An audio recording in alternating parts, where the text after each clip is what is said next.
Here's a probability modeling task. Given a collection of strings, for example English names, how can we generate new strings of the same general type? As probabilistic modelers, we recognize this immediately as a generative modeling task.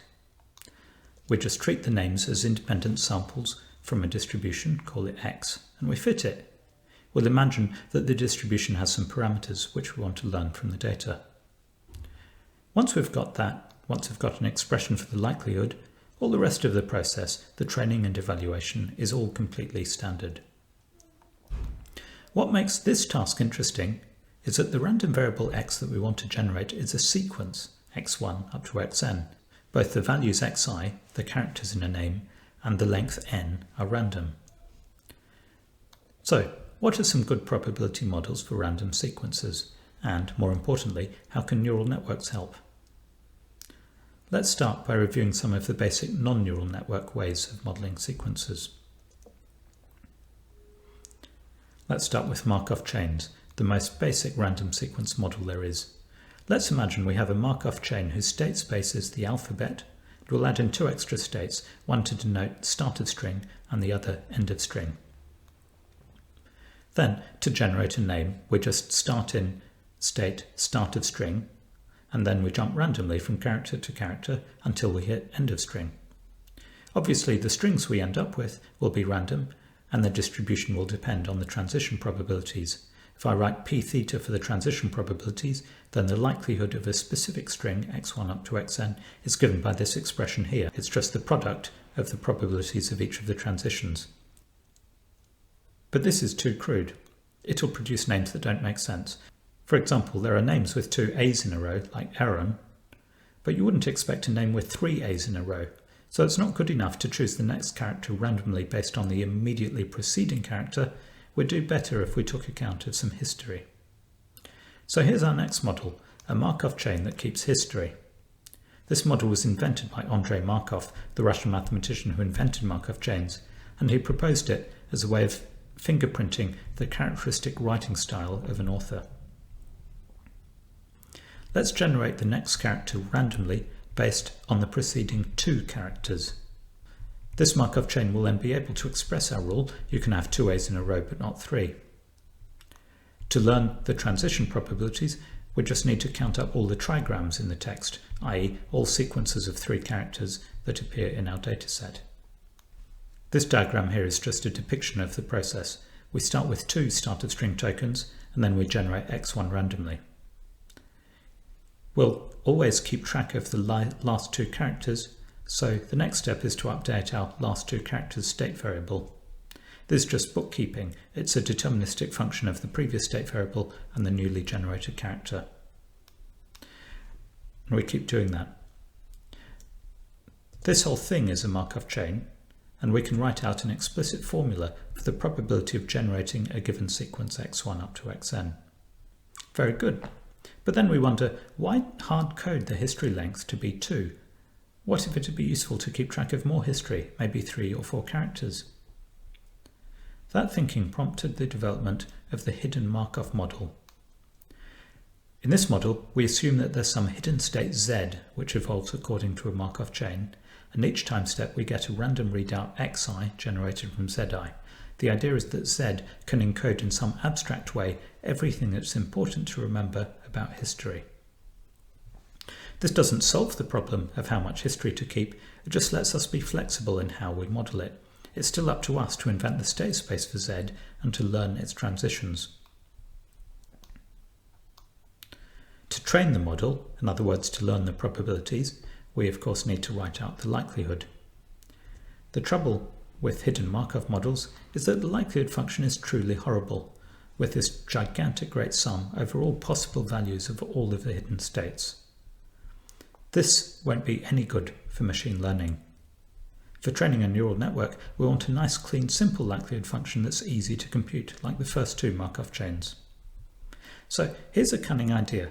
Let's take the spirit of Markov's trigram model, but be cleverer about how we do the bookkeeping. Instead of keeping track of the last two characters generated, let's keep track of some sort of arbitrary history digest, call it SI, and let's train a neural network function f to compute the new history digest every time step. And as usual, we'll let our neural network have parameters, let's call them theta. To be a bit more explicit about this process, let's let SI consist of two parts. One part PI, used to generate the next random character XI, and another part VI, used to store history. So then we can just write down these recurrence relations to capture the random process. We generate XI as a categorical random variable with probability vector PI.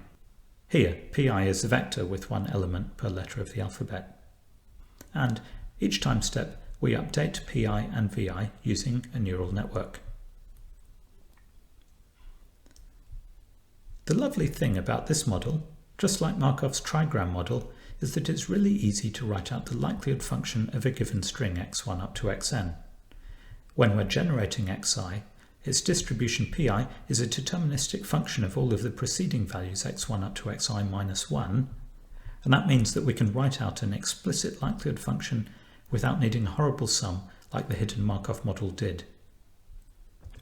And therefore it's easy to train. We just say, let's use an arbitrary neural network for our function f, and we'll run numerical optimization to find theta to maximize the likelihood of the dataset. And of course it's dead simple to generate new values too. We just start at the empty state and apply the recurrence equations repeatedly until we end up generating the end of string character. Here's an example of a training run. This plot shows the average log likelihood of the training set, and the x-axis is the number of epochs, i.e. the number of sweeps through the entire training dataset. At the beginning, the names it generates are a bit nonsense, and at the end they're improving. If we think a bit more carefully about what probabilistic modeling is, we can get some useful guidance about overfitting and underfitting. First, let's think about the best possible log likelihood we could achieve on our training dataset. The perfect fit to the training dataset, the completely overfitted solution, is to give each data point probability 1 on n, where n is the size of the training dataset. So the best possible average log likelihood for the training dataset is log 1 on n, which I've plotted here with this dotted line. Our neural network here isn't getting anywhere close to that, and it doesn't even have dropout or any other regularizing mechanism turned on. That suggests maybe we should stick in some more nodes or more layers to enable it to learn more intricate functions. Of course, if our neural network has too many parameters, we run the risk of overfitting. Here's a plot of the evaluation metric, the log likelihood on holdout data points. If we were overfitting, this likelihood would be decreasing steadily. There's only the barest hint of this, so we're probably not overfitting.